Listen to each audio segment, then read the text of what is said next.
We are very, very close to a climate collapse.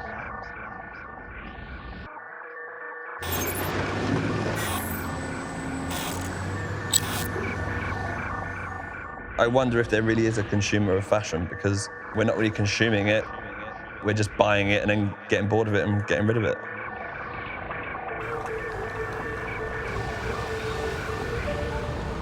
Our love for fashion has helped create an environmental crisis. We manufacture more than 100 billion items of clothing every year, and there are already enough clothes in existence on our planet to dress the next 6 generations. Here in the UK, clothes are worn on average just 10 times before being discarded, and that's adding up to 350,000 tonnes of clothing sent to landfill every year.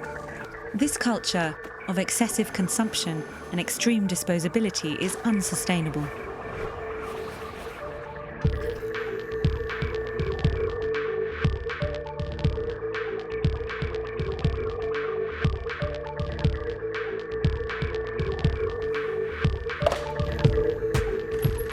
We need to change the way we consume clothes, and we need to find new ways to extend the life of the clothes we already have.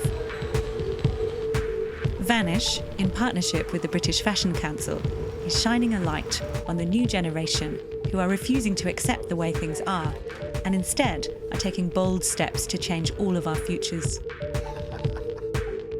From leading designers, innovative startups, and ordinary people doing extraordinary things, they are proving that making an impact with the way we dress doesn't need to harm the planet.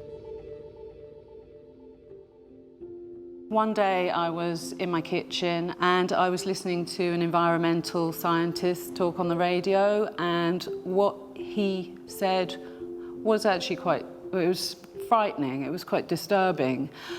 And then everything really became a reality from that moment, and I just thought I have to act. What can I do to help, prepare future generations for the challenges that are probably going to lie ahead as well? I began to have these realizations that the planet I thought I was growing up in wasn't the reality of what the planet was, and that we're now in a very precarious position. And then understanding the vast degree of how much the industry I myself was working in was affecting that situation. Yeah, constant urge for like new things, like more. We sort of treat them like a disposable takeaway carton. The traditional fashion cycle used to work on 2 seasons, so autumn, winter and spring, summer. Now we have, in some cases, 50 to 70 trends being dropped over a 1-year period. So it's fueling just this mass consumption that we just don't need. And we also know that a lot of millennials and Gen Zs think that an outfit is deemed old when it's been worn 1 or 2 times. The equivalent of like a rubbish truck full of clothes is incinerated or sent to landfill every single second. So in the time that we're chatting, it's like that is going to landfill and landfill and landfill and landfill. Look at the disruption that the pandemic's brought, and that'll be nothing compared to what we could be potentially facing into with a climate crisis. And if we don't innovate incredibly quickly, we'll just miss the gate completely. We as actual clothing owners can think about our clothes as a resource, and how we can bring new life into them, to prolong their lives, to make them last longer, so we're having to replace them less often, and just kind of looking at them and valuing them in a different way. I'm inspired by 1930s, 40s mostly. I went through a lot of different styles, from pre-punk, kind of do-it-yourself, finding clothes and altering them, maybe finding a coat and cutting the back of the coat and going around the zip and creating this mad short coat. I started off from an artistic point of view and putting attachments like clocks and dials. But then I've got more interested in fabrics, and that led me to the style that I like now. I remember as a child and teenager, being very interested in my grandmother's clothes and just go to her room and open the dresser and try the gloves and try the hat. Fashion is always cyclic, isn't it? So in the 60s, there was a big revival of the 20s. So I guess that there was always people interested in vintage. Always had hand-me-downs, always had clothes from family and friends. And so when we were in the States, I was wearing like boys' clothing because we had friends who were boys and they were bigger than me, so I just wore their clothing. And so I think it's been normalised to wear clothes that were other people's. This was a jacket that my dad got for my mum when she was pregnant with me. He's from the States, so I think it was like a classic American thing. It's like a men's jacket. It's very like big and oversized. It's still got like the stones in here. And I remember when my mum first gave it me, she was like, don't lose these stones, and I got rid of one. It's like starting to fray a little, but it's been on nights out, it's been to Birmingham for uni, it came with me to London, and I love it to pieces. There's like pictures of her kind of pregnant. That one, yeah, that picture. So I assume she must be pregnant with me there, which is quite special. It's great having like something where you buy it and it's like, cool. You have that like instant satisfaction. Whereas I think with like an item of clothing that's passed down, it's kind of like that idea of like if these walls could speak, like, you know, if this clothing could speak, like what's it seen, what's it done, where has it been? And I think it kind of feels like, I don't know, that person's with you, I guess. Rather than telling someone they're wrong to buy in a certain way, we're just trying to show them that this is still intrinsically has value in it. This is a recycled t-shirt. The first time we did a recycled t-shirt, I took a picture of this, my t-shirt, and made it and put it on that. So it's still, this is like, it all gets very meta. Down the rabbit hole. We're on our way to Barnsley to visit Glass Onion Vintage. They basically process a load of vintage clothing that we use as a resource for manufacturing clothing. We normally give them a brief of the styles we're looking for, and as they sort through the clothing that they receive, they separate it off, and then that's what we use to cut up and make new things with. I found out a bit about Barnsley and the kind of textile fashion industry that was here before, and it's interesting that this is still something that exists here in just a very different format. When I was at school in the late 80s and 90s, there was a stigma attached to having second-hand. People born in the early 2000s, they've grown up with vintage shops and online stores selling vintage clothing. As part of mainstream, we're a wholesaler and retailer of vintage clothing and remade clothing and sustainable fashion. We've processed around 20,000 kilos per week of clothing, and that's just scratching the surface of what's actually out there. So it's completely deconstructed and cut as if it was like a flat fabric garment. So obviously constructing the collar, it's got some of the branding from what it were originally, I think from the sleeve. And then we've got obviously put trims on it, so we've got reflective piping and different zips, which is also reversible. So then for the lining we'll use a shirt, and then we've got a sort of inner placket what's from actually jeans. So it's a good opportunity to put different fabric in as well and use up, damaged jeans. Here we go. This is Jaco when she first started to come to Fashion Factory in the early days, and this is her now. At London College of Fashion, yeah? Yeah. Yep. When I made my first dress, I was only 8 years old, so it was just part of me, really, from then on. I decided to start a little fashion school in my house, and that's where Fashion Factory's classes started. It's just so nice to be surrounded by children and passing on such an amazing life skill, actually, and something that they get so much joy from.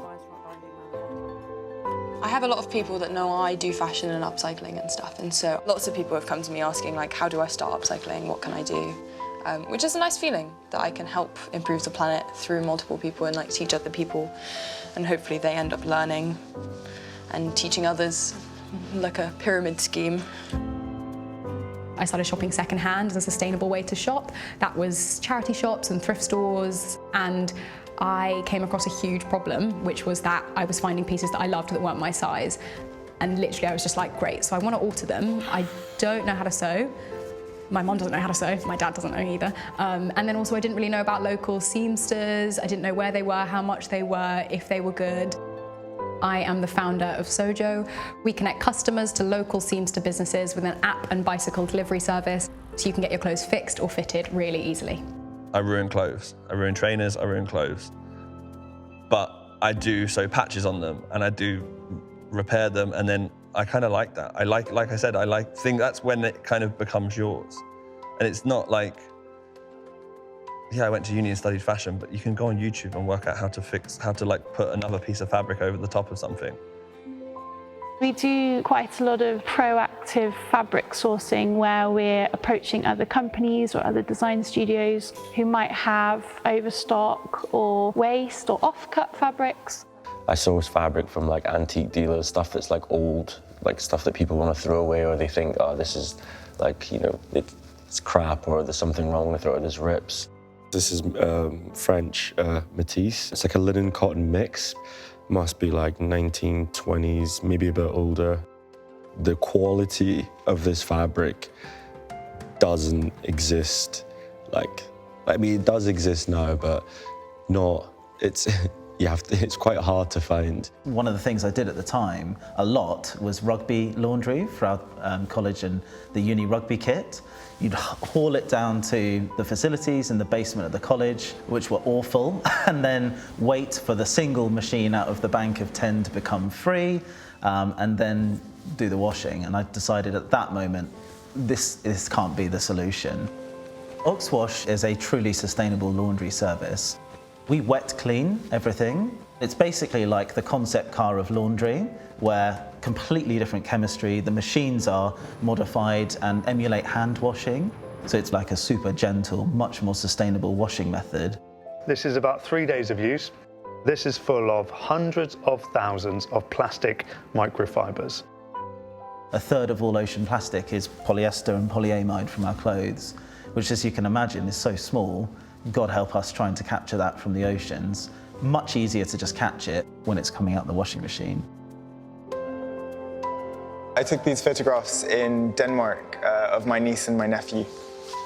So my nephew Viggo is just over there, and he's the one that pretty much inspired me to look at children's wear, or children as extreme users of fashion. So this particular garment grows from 9 months to 4 years.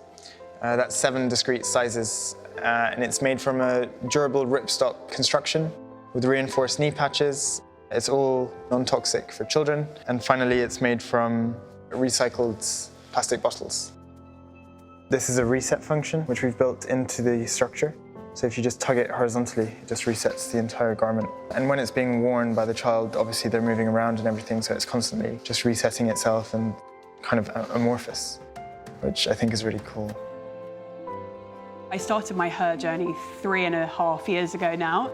I'd watched the massive boom of the sharing economy, and I really believed that the next logical step would be to rent your wardrobe. You can actually monetize your wardrobe, sharing clothes within the wider HURR community. And on the flip side, you can rent amazing contemporary and designer fashion for around 15 to 20% of the RRP, so it's super affordable.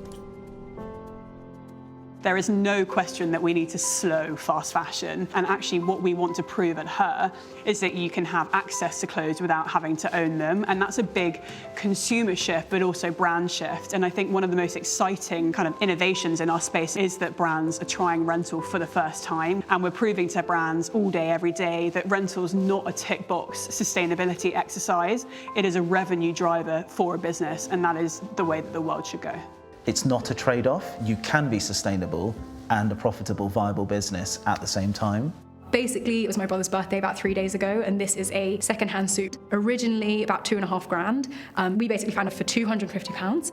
but it was too big for him, so we're going to buy it anyway, and then we're going to SOJO it so that it can fit him, and it's like a tailored suit on SOJO, and it's secondhand, and it's amazing. So me and my sister bought it for him, and it's just the best present in the entire world, and I'm very proud of it.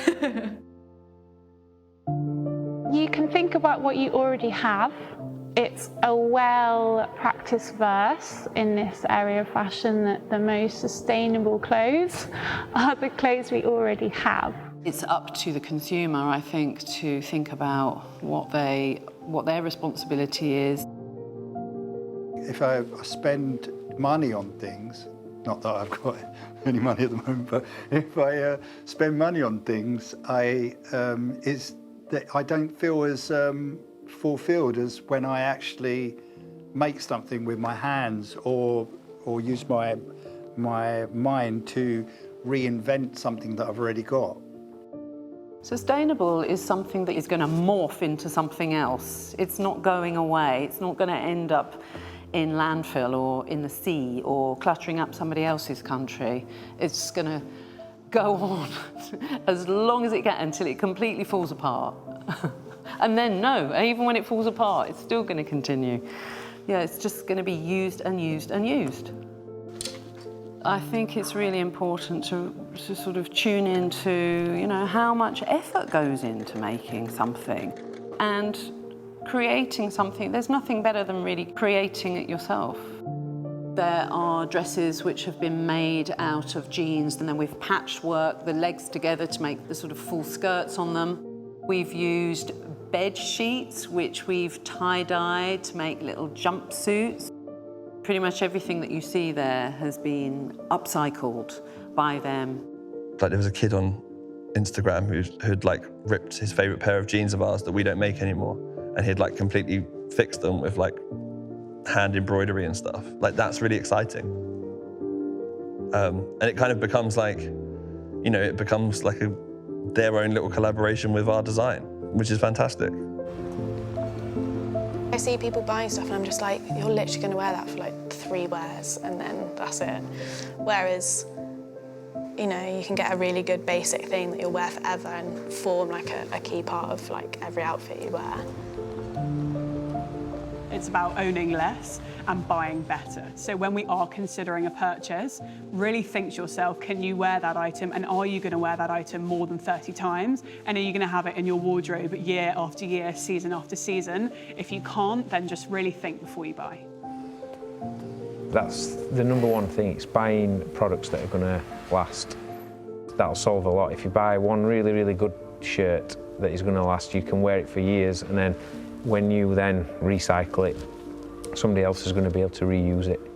If you own less stuff that is vintage, but you really appreciate your things, you want to keep them going. So not only you will learn yourself to make the things last, but also you are contributing for little businesses and things that should carry on existing. There is a thing about, I think, older clothes are just better made. But I think back then they were made less, you know? Like you bought less stuff. It doesn't have to be this like crazy thing. It can just be like paying attention to be like, oh, what's this made of? And then, you know, figuring out that like if this thing is made of something that's not good for the planet, then maybe I'll just buy the other option, because there are other options. I like to think myself as the present owner of this garment or this object, but I want to think that after me will pass to other person, yeah, and it will just carry on the history of it.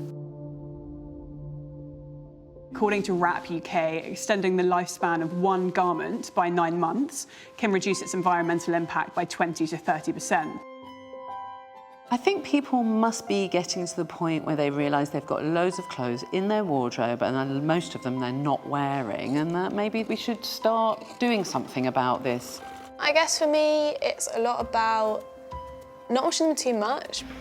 I often wash on like 30 or like a quicker setting just to use less water.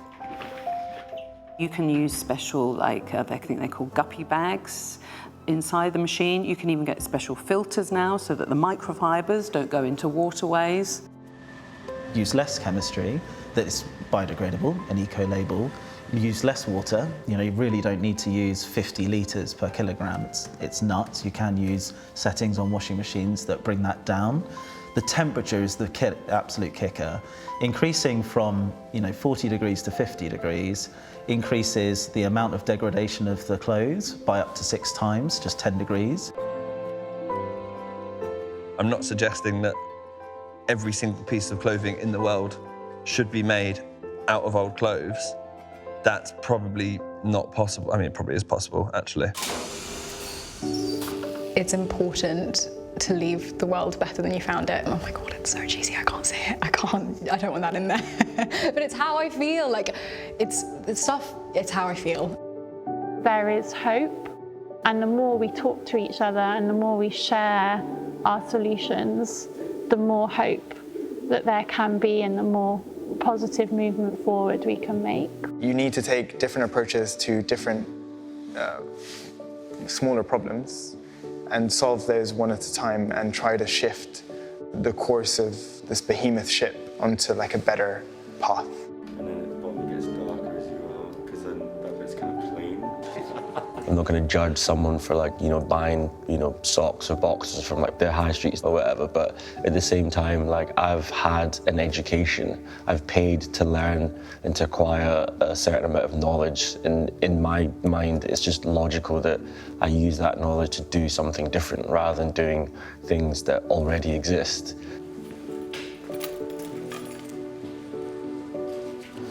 Areas of the industry are ready to change and are changing. There's so many different people working in it, there's so many different brands that are part of it, that will it ever all completely be carbon neutral, zero waste or whatever? There's so many different versions of what that could be.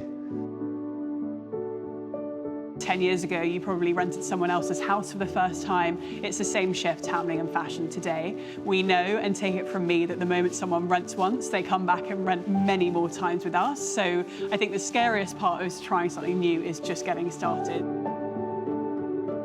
Apparently, the second-hand clothes market is going to overtake the fast fashion market by 2028, meaning that people will be buying more second-hand than first-hand, which is crazy.